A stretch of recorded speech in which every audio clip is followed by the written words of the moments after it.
है ना, क्या बात किए थे, assessment means determination of total income and tax payable. ठीक है ना, आपको क्या डिटरमाइन करना है, टोटल इनकम कैसे डिटरमाइन करते हैं, पांचों हेड की इनकम जब टोटल कर लेते हो क्या आ जाता है, ग्रॉस टोटल इनकम, माइनस कर लेते हो टी सी से टी डिडक्शन जो आ जाता है क्या जाता है, बात समझ में आ रही ना। अब उस पर आप टैक्स लायबिलिटी चेक करते हो कितना अमाउंट पे करना है, that is known as tax payable. ठीक है, तो ध्यान रखो इसी पूरे प्रोसीजर को क्या नाम दिया गया, असेसमेंट में पढ़ाया गया तुमको पहला क्या पढ़ाया गया था इसमें, सेल्फ असेसमेंट, फिर पढ़ाया गया आपको रेगुलर असेसमेंट। सेल्फ असेसमेंट में क्या पढ़ाया गया, कल बताया ना तुमको, रात में सोने से पहले आप एसेस किए थे, आप क्या कर रहे हैं, पैसा खर्चा किए ना, पैसा लाख तुम लोग फीस दे रहे हो, तकलीफ होता होगा ना तुम लोग को, बहुत ज़्यादा। जब शाम को सोते उससे पहले चेक किया करो ना कि जो फीस दिए हैं उसका उतना मैंने पढ़ा कि नहीं पढ़ा। सिलेबस का बड़ा दिक्कत है, कंप्लीट नहीं हो रहा है, कंप्लीट नहीं हो रहा है। अरे जहाँ तक कंप्लीट किया गया वहाँ तक आपने कितना अपने से कंप्लीट किया, तो यही अपना असेसमेंट है। अगर आप अपना असेसमेंट करे रहोगे दुखी नहीं होगे। बात समझ में आ रही नहीं? तो जब यही काम टैक्स में अप्लाई करते हैं, अपनी इनकम पर कितना हमको पेमेंट करना है, क्या मैं टैक्स लायबिलिटी है, अगर डिफॉल्ट हुआ है क्या होगा पेमेंट, इंटरेस्ट का पेमेंट कितना है, पेनल्टी का पेमेंट क्या है, ये सब जब आप खुद से कैलकुलेट करते हो, इसको आपने क्या नाम दे दिया, सेल्फ असेसमेंट। फिर रेगुलर असेसमेंट है आपका, आओ अभी पढ़ते हैं फिर बताते हैं। कल हम पढ़ा रहे थे सेल्फ असेसमेंट, पढ़ा दिए थे, यहाँ तक कोई दिक्कत तो था नहीं इसमें?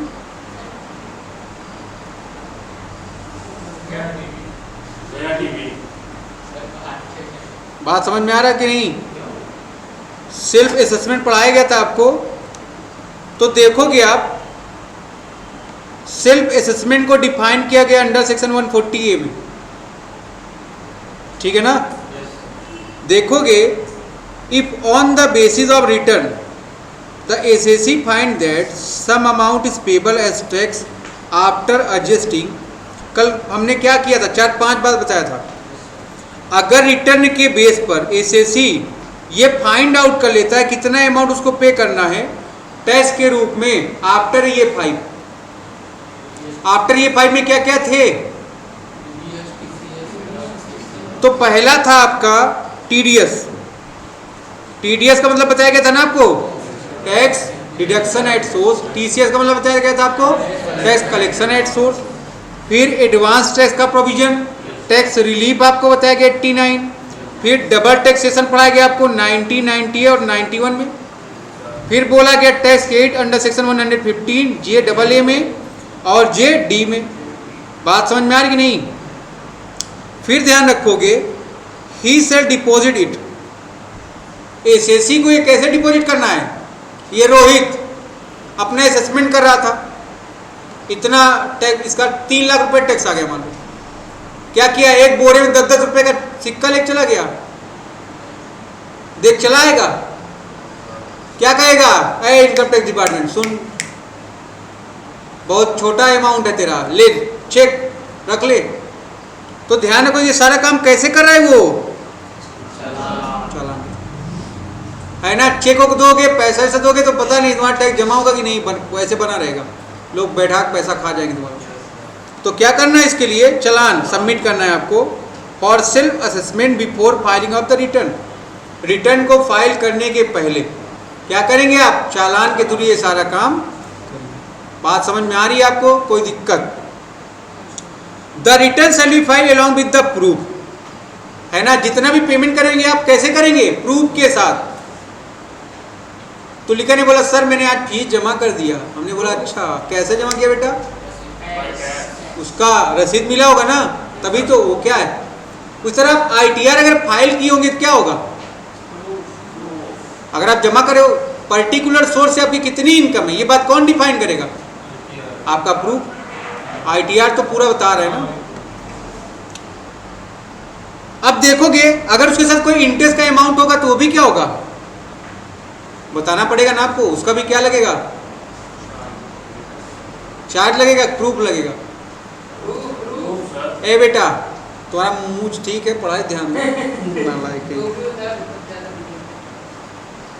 If there is delay or shortfall in the payment of installment of advance tax or delay in filing return, he also deposit the interest for the default by the aforesaid challan. अगर तुमने क्या कर दिया है payment करने में, या क्या कर दिया है, तो क्या हो जाएगा, इसके लिए आपको अलग। अब ये गया रोहित 3 लाख का टैक्स हुआ था, 5,000 इंटरेस्ट हो गया था, बोला 5,000 नहीं लाए हैं, गूगल पे कर दें क्या, फोन पे कर दें क्या, एक्सेप्ट करेगा क्या, वो भी काम कैसे होगा, डिफॉल्ट का भी चालान के थ्रू। बात समझ में आ रही कि नहीं आपके?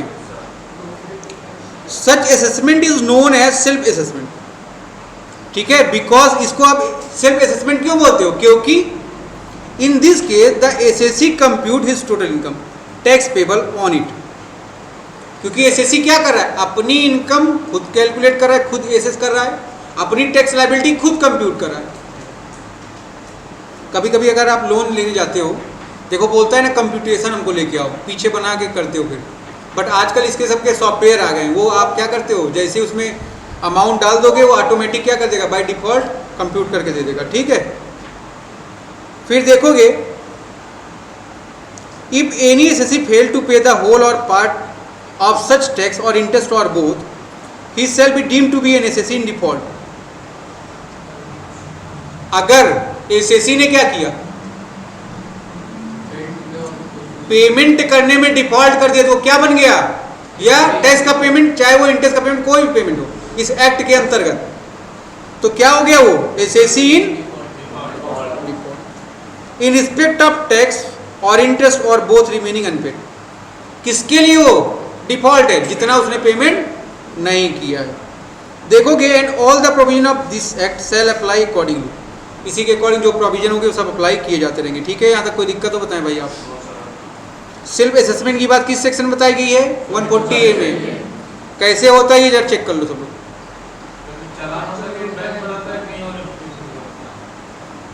तुम बनाओगे चलान, कॉमन सेंस है कि नहीं, कौन बनाएगा चलान, तब फिर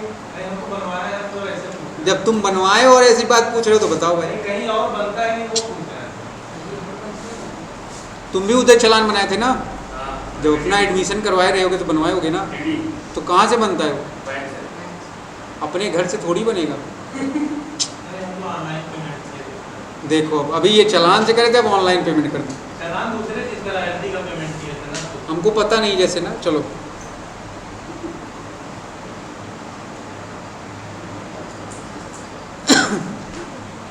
देखोगे प्रोसीजर क्या है सेल्फ असेसमेंट का, देखेंगे हम लोग। सबसे पहले क्या करते हैं, कंप्यूट करते हैं टोटल इनकम इस एक्ट के अकॉर्डिंग, कितना जो भी हो। फिर क्या करोगे, टोटल टैक्स पेबल इस रिटर्न के अकॉर्डिंग।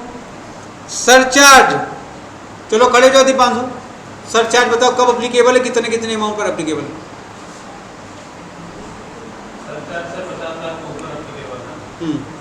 और पहले भी 10% है, पहले कितने पर 10% है, 10% है, उसके बाद फिर 1 करोड़ पे है, 1 करोड़ से 2 करोड़ के बीच में। हमने पढ़ा था अगर 50 लाख के ऊपर हो और 1 करोड़ तक हो तो 10%, और 1 करोड़ से अगर ऊपर हो और 2 करोड़ तक हो तो 15%, अगर 2 करोड़ को एक्सीड कर रहे हो और 5 करोड़ तक हो 25%, अगर मोर देन 5 करोड़ तो कितना परसेंट, बैठ जाइए।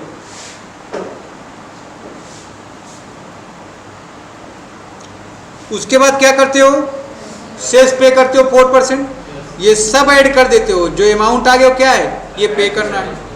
अब चेक करते हो कहीं, अब देखो जब इनकम फ्रॉम अदर्स हो, केबीसी खेलने गए 1 करोड़ जीते तुम कौन बन गए, करोड़पति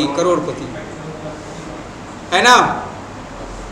बट जैसे टीडीएस कट गया तुम्हारा 30%, तुम क्या हो गए, लखपति हो गए, है ना।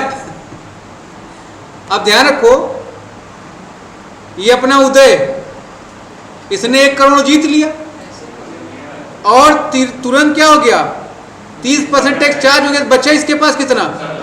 तो करोड़पति लखपति यानी में समय लगा क्या? ध्यान रखो आप। तो मैं ये कह रहा हूं, ये जो टीडीएस ऑलरेडी कट चुका था या जो टैक्स पे हो चुका था एडवांस में, क्या वो आपको फिर से पे करना है? नहीं।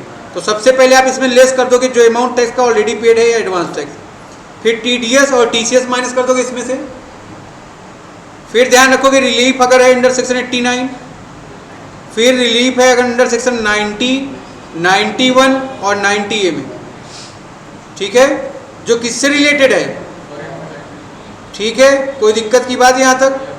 फिर टैक्स क्रेडिट है जो तुम्हारा under section 115 JJ double A में और जेडी में, ठीक है, ये बात करता है मैट का और ये बात करता है एएमटी का, ठीक है। अभी ये मैंने तुम लोग को नहीं पढ़ाया ना, मैट और एएमटी।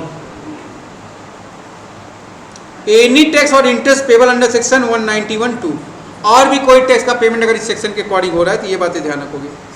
जो बच गया वो अमाउंट क्या है? पेबल है बिफोर इंटरेस्ट का। इंटरेस्ट के लिए सेक्शन बनाएंगे तुम्हारे पास 1, 2, 3, 4। कोई दिक्कत की बात यहां तक?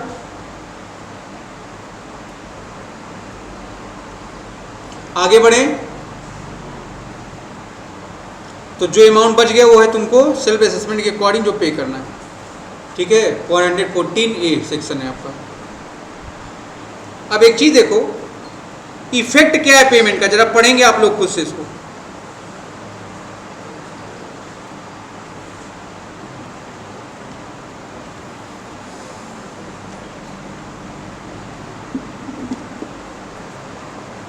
जल्दी पढ़िए सब लोग फटाफट।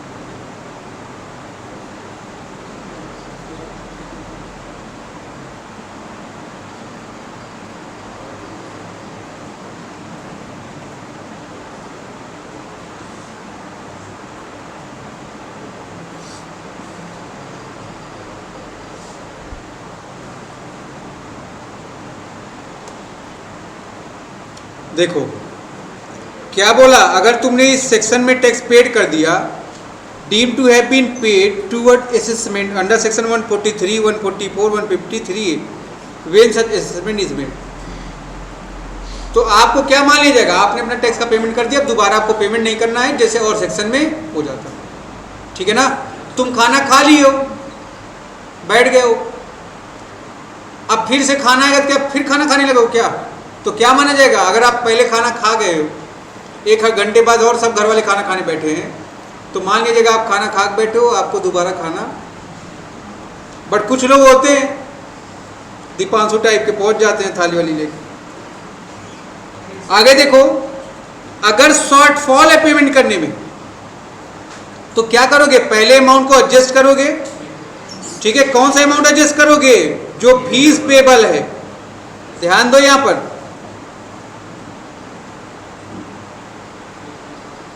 फीस दिख रही है यहां पर कहीं?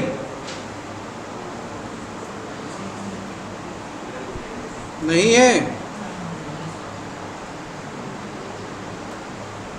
चलो तो ध्यान रखना, अगर नहीं दिया तो अपने ध्यान रखो तुम।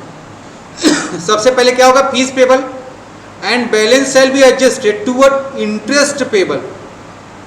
पहले आप फीस देंगे, फिर इंटरेस्ट का पेमेंट करेंगे, and thereafter the tax, मतलब टैक्स का पेमेंट लास्ट में आएगा। इसको ध्यान देना, ये सब तुम लोग के पेपर में आएगा, छोटी छोटी बात जो। आगे देखो, a receipt shall be given for any money paid or recover under this section.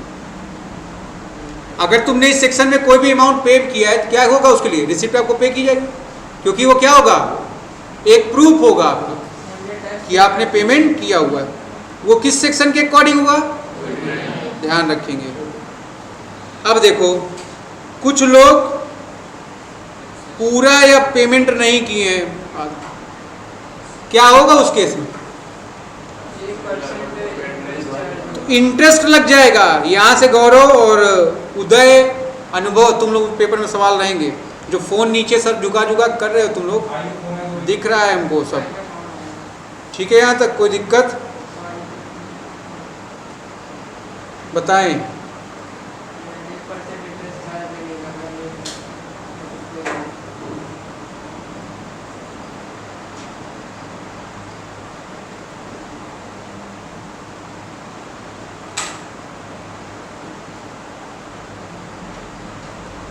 यहाँ तक कोई दिक्कत?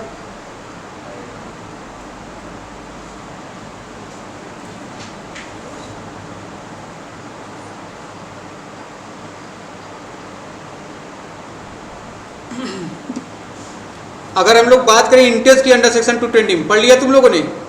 कह रहा है एसएससी इज लाइबल टू पे इंटरेस्ट। एसएससी लाइबल होगा इंटरेस्ट पे करने के लिए 1% पर मंथ, है ना? और part of the month on the tax amount remaining unpaid commencing from the day immediately following. ठीक है no? 30 days of filing of the return up to the date of payment. जिस दिन से return file हो गया उस दिन से ये डिले काउंट होगा। अगर आप डिले करते हो तो क्या पे करोगे? 1% पर मंथ के अकॉर्डिंग पेनल्टी। गाने जब फूके हो क्या तुम लोग? ध्यान रखो, पर डे है। पर डे होगा तो कितना अमाउंट हो जाएगा पता है आपको? ठीक है, 1% पर मंथ है। ठीक है, तो ध्यान दोगे 30 डेज के अंदर। ठीक है, जिस दिन से रिटर्न तुमने फाइल किया, अगर आप पेमेंट नहीं करते ये फीस पे करेंगे आप। ठीक है, इंटरेस्ट की एक्सेप्शन दिया है। अगर एसेसिंग ऑफिसर को आप क्या कर दे रहे हो? सेटिस्फाई कर दे रहे हो, सब सफिशिएंट रीजन दे रहे हो, तो क्या कर देगा? इंटरेस्ट पेमेंट के लिए आपको छोड़ देगा। पेनल्टी को बताएगा 221 में, subject to maximum penalty of the tax area.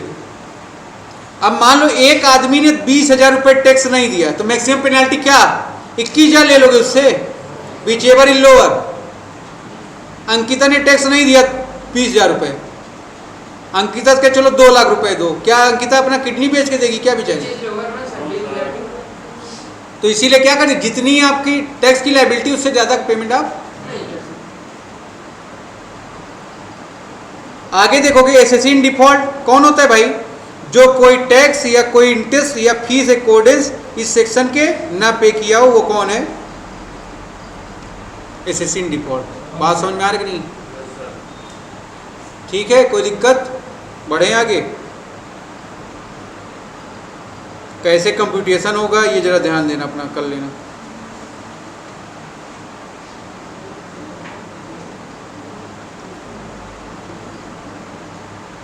तो छोटा छोटा बात कुछ अपने भी तुम लोग पढ़ना। अच्छा,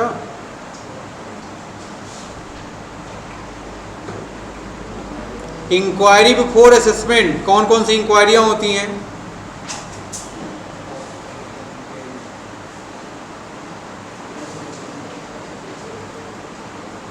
ये बताया था मैंने कल तुम लोग को।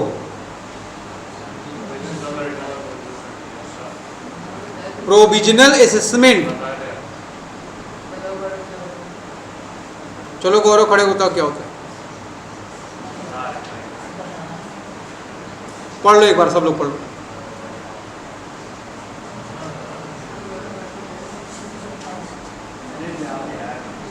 क्या हुआ?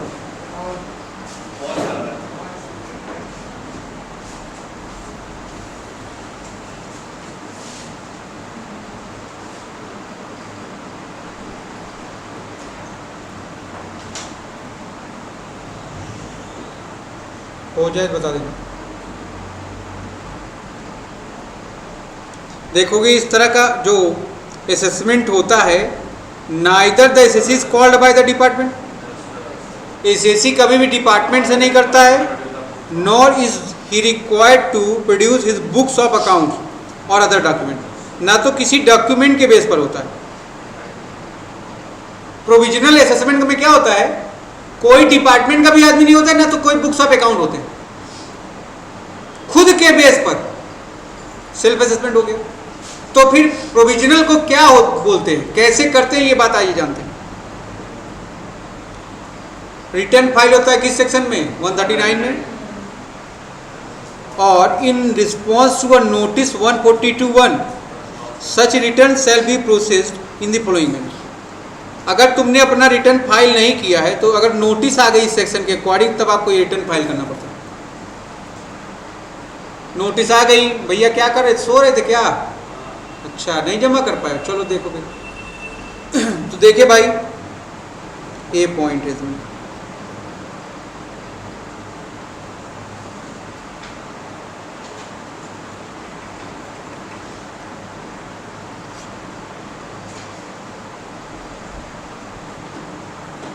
द टोटल इनकम और loss shall be computed after making the following adjustment. ये सारे एडजस्टमेंट करने के बाद कोई अर्थमेटिकल एरर है रिटर्न में हटा दो पहले उसको।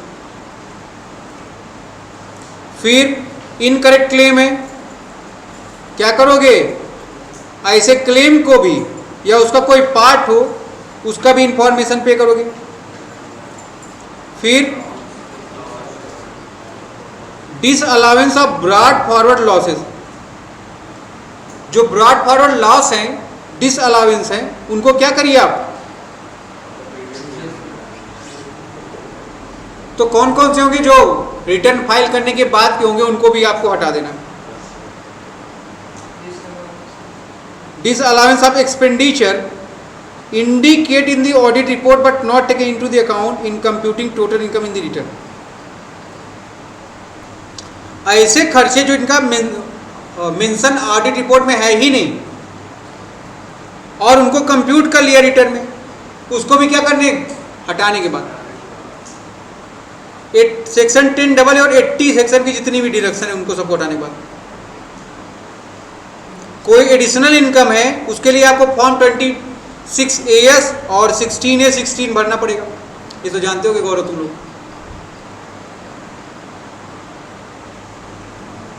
ठीक है।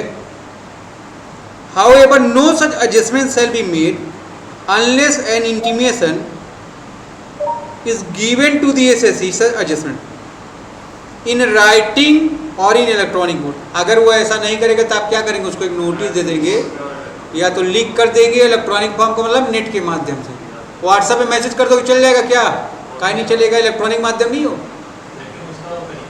हाँ, कैसे तरीका है फिर। अच्छा, ECS में काउंट होता है कि नहीं होता, वो केवल मेल को ही मानते हैं आप। The response received from the SSE shall be considered before making any adjustment. If no response is received within 30 days of the issue of such intimation, such adjustment shall be made. अगर ये सारे issue आ रहे हैं और तुमको एक बार कह दिया गया 30 दिन के अंदर तुम कोई जवाब नहीं दे रहे हो, तो मान लीजिए अगर फाइल हो गया, तो अगर 30 दिन के अंदर नहीं दोगे फाइल हो जाएगा, गलत हो जाएगा, इसलिए 30 दिन के अंदर कर दो।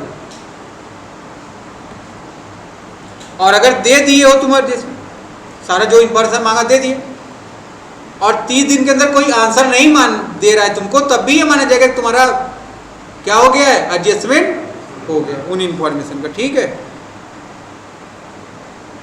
चलिए पढ़िए इसको थोड़ा सा।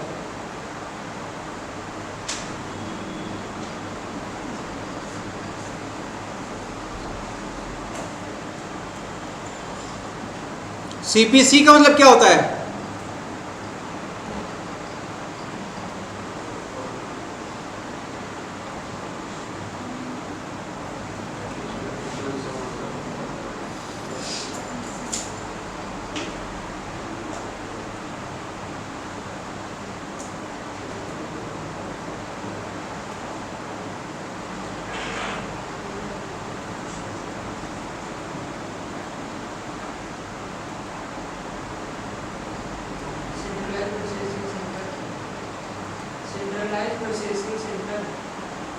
Centralise processing centre. CPC का मतलब क्या होता है, सेंट्रलाइज्ड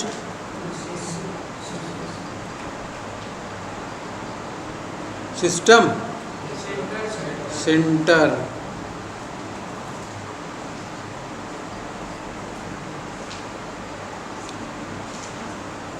देखोगे अगर किसी चीज़ में दिक्कतें हैं, द फाइनेंस एक्ट 2021 ने अमेंडमेंट कर दिया, 143(1) लेके आया A4,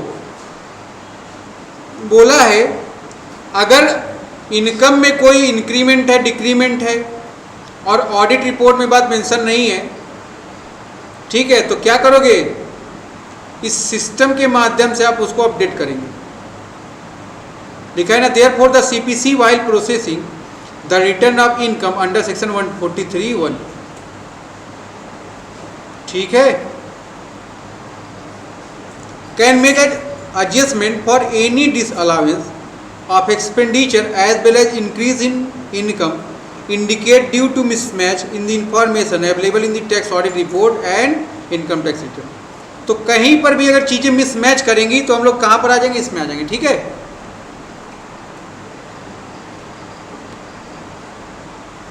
बाकी सब बातें तुम्हारे काम की नहीं, छोड़ दो इसको.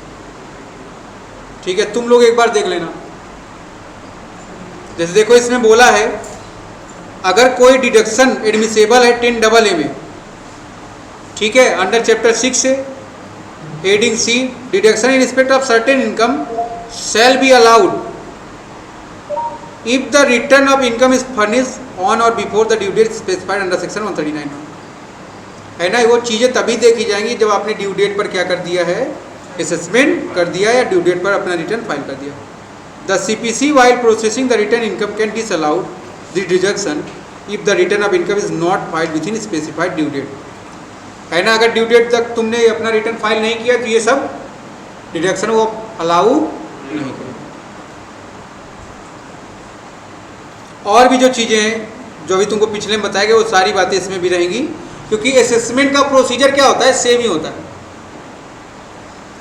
बस वहां पर क्या कर लिया उसने, खुद से कर लिया, यहां पर अगले माध्यम से हो रहा है.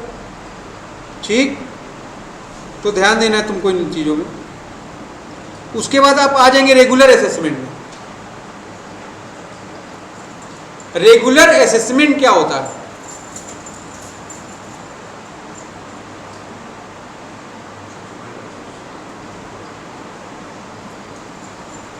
क्या भाई अभिषेक, अभी से ही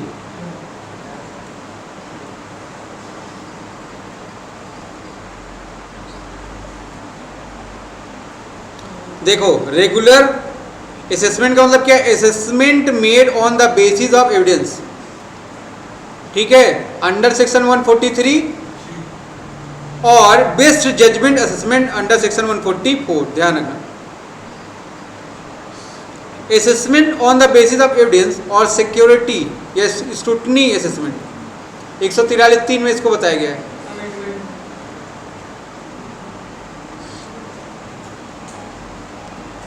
पढ़ लो इसको एक बार फिर बताएं, अपनी अपनी बुक में सब लोग पढ़िए.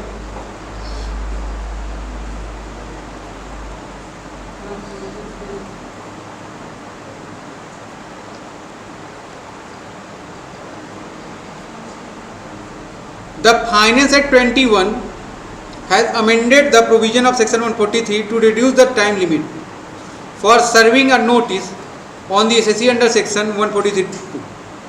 Scrutiny assessment for 6 months to 3 months. क्या कर दिया है, प्रोविजन आ गया है. यहां से सवाल बन जाएगा तुम्हारे में. 6 महीने का डिले था, समय दिया था, अब क्या कर दिया बोर्ड, उसको कम कर दिया, 3 महीने कर दिया. कह रहा 3 month from the end of the financial year, financial year के खत्म होने के 3 महीने के अंदर रिटर्न को क्या कर देना है. कैसा रिटर्न, स्क्रूटनी या एविडेंस वाला. Notice 143(2) when the assessing officer or prescribed authority as the case may be consider it is necessary to verify the correctness or completeness of the return. जब भी ऑफिसर्स को या डिपार्टमेंट को ये लगे कि आदमी ने सही रिटर्न फाइल किया है, कंप्लीट है, चीजें सही तरीके से प्रेजेंट की गई, तो क्या करेगा वो, उससे रिलेटेड डॉक्यूमेंट या एविडेंस या प्रूफ को मांग सकता है और उसको चेक कर सकता है. ठीक है, और जहां पर वो समझ रहा है कि वो प्रॉपर डॉक्यूमेंट नहीं है, आपसे एक्स्ट्रा डॉक्यूमेंट का भी रिक्वायरमेंट वो मांग सकता है. और he says serve on the assessee and notice either to attend his office or to produce on a date specified any evidence in support. अच्छा, अगर वो आपके पास है तो आप दो, अदरवाइज क्या करेगा, वो पर्टिकुलर टाइम देगा आपको, उसके बाद आप क्या करेंगे, वो सारे डॉक्यूमेंट लेके उसके ऑफिस या जहाँ जैसे बोले वो जाए. However such a notice can be serve on the assessee only within 6 months from the end of the financial year in which the return is filed. ये कब तक करना है आपको, जब आपने रिटर्न फाइल किया उसके 6 महीने के अंदर. अब ये समय क्या हो गया, 3 महीने. ठीक,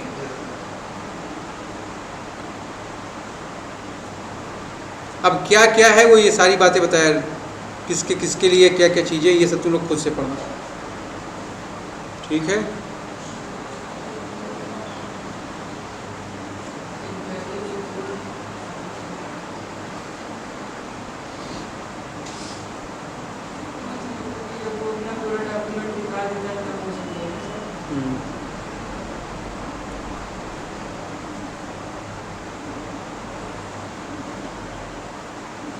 हो गया।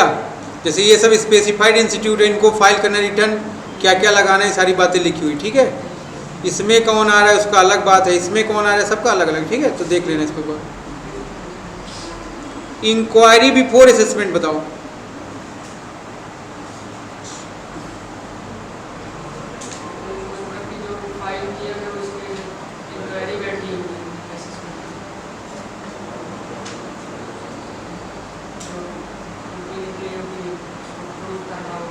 क्या बोला है?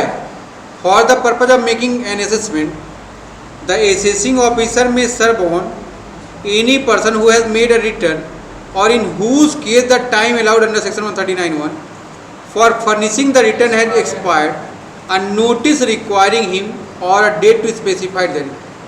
तो बता देगा वो कितना समय, कितने समय नोटिस, सारी बातें जो भी हैं, ठीक है। वो सारा चीज़ आप क्या कर दोगे, पे कर दोगे। असेसिंग ऑफिसर अगर सही लगेगा प्रेस्क्राइब अथॉरिटी को या असेसिंग ऑफिसर को, तो क्या कर देगा वो आपके रिटर्न को वेरीफाई करके सबमिट कर देगा, ठीक है। और अगर ज़रूरत होगी ऐसे अकाउंट या डॉक्यूमेंट के असेसिंग ऑफिसर को इंक्वायरी करने का, तो इंक्वायरी भी कर सकता है उसके ऊपर, ठीक है। क्रॉस चेकिंग जिसको आप बोलते हो। तो ये सारी बात, तो कहने का मतलब ये जितना भी असेसमेंट हुआ है किसके बेस पर हुआ है? एविडेंस के बेस पर, ठीक है। तो ध्यान रखोगे। अब उसी के बाद तुम्हारा आगे एक बेस्ट जजमेंट असेसमेंट। यहाँ से पेपर में 20 मार्क्स का सवाल है, ये थ्योरी का चैप्टर है, ध्यान रखोगे तुम लोग, ठीक है। पढ़ो इसको एक बार, best judgment assessment.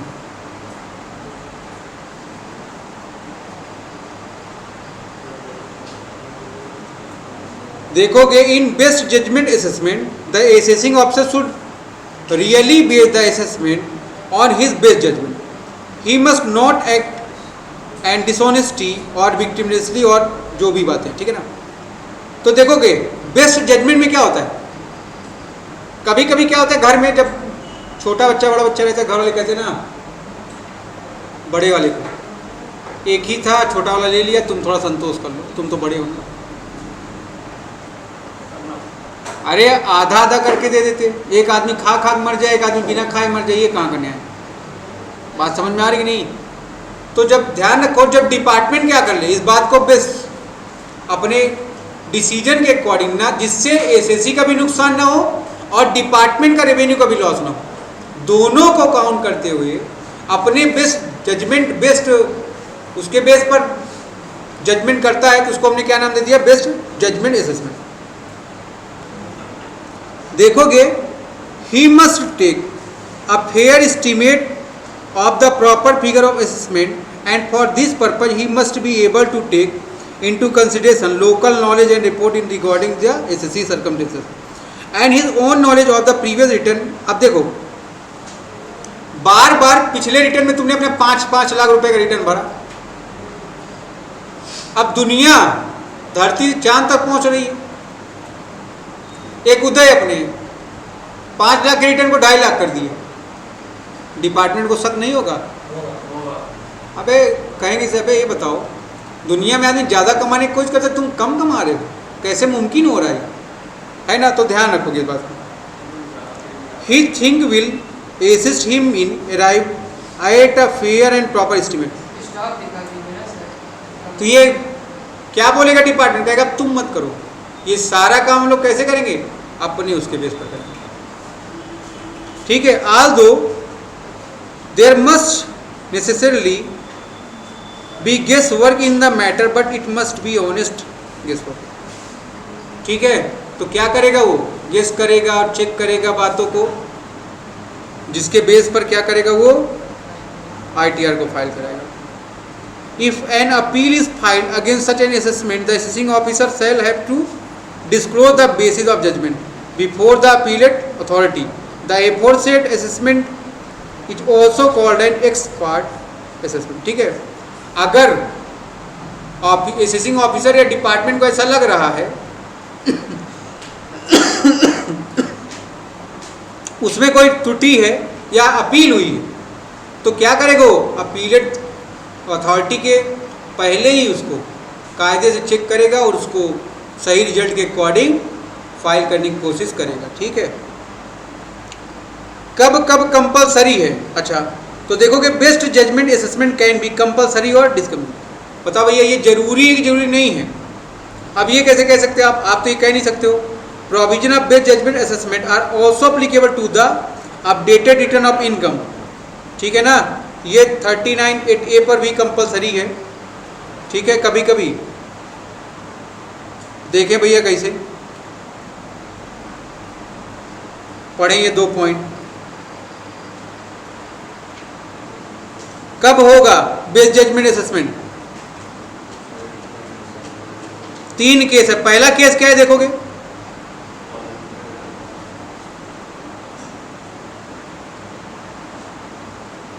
Assessing officer ने नोटिस दिया एसएससी को कि बेटा अपना रिटर्न फाइल कर लो, वो कहा नहीं करेंगे. तो क्या करा वो? कहा ठीक है मत करो, फिर आ रहे हैं हम तुम्हारे घर, चाय पानी नाश्ता करेंगे, कराओगे, फिर असेसमेंट हम करेंगे कायदे से तुम्हारा. फिर दूसरा क्या भैया, where there was been a failure to comply with all the terms of notice.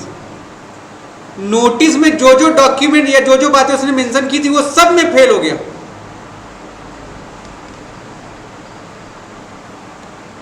Requiring the assessee to produce account, जो भी डॉक्यूमेंट मांगा था, जो भी अकाउंट मांगा था. तीसरा,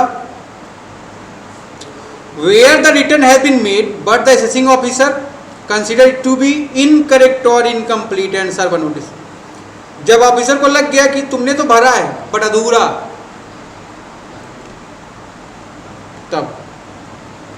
तब तुमको क्या करना पड़ेगा? बेस्ट जजमेंट असेसमेंट कराना पड़ेगा. ठीक है, कंसिक्वेंसेस क्या निकल के आ रहे हैं? आप लाइबल हो सकते हैं. कब होंगे? जब गलती की होंगे, डिले की होंगे तब. फिर लाइबल टू है ना, क्या है भैया ये? प्रोसिक्यूशन, जेल भिजवा देगी तुम. चाहे डिपार्टमेंट रिश्तेदार छोड़िए. The assessee is prevented from the bringing on a record any new fact before the appeal authority in appeal in the preferred again the best judgment. अब जो भी बात बोली गई थी, डॉक्यूमेंट बोला गया था प्रीफर करने के लिए, आपने नहीं किया तब भी बात समझ में आ रही कि नहीं? तब भी क्या हो जाएगा? Best judgment. भैया जब बोला तुमसे कि दे दो ये डॉक्यूमेंट, जो भी चीज़ें वो नहीं दोगे तो फिर क्या होगा? अ रिफंड में not be granted under this section. इसमें कोई रिफंड आप क्लेम 139 में किए, रिफंड क्लेम कर पा रहे हो, यहाँ पर क्यों नहीं होगा? गवर्नमेंट ने तुम्हारा जब मदद किया था तो तुमने क्या किया? उसको इग्नोर कर दिया. बात समझ में आ रहा है? रेमेडीज क्या क्या अवेलेबल है? अपील फाइल करो. किसके पास करोगे? जो कमिश्नर हो अपीलेंट्स का, उस असेसमेंट में अपीलेट ट्रिब्यूनल में करेंगे या कमिश्नर के पास करेंगे. ये सब नहीं सुन रहे, कहाँ करेंगे? High court. ठीक है ना, तो यही सब बातें हैं.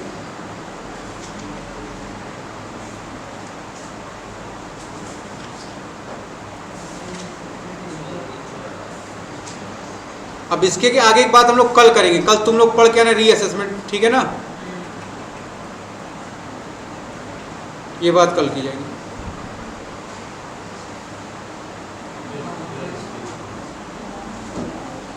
यहाँ तक कोई दिक्कत हो पूछ लो सब लोग. जो लोग कल क्लास नहीं भी किए होंगे उनको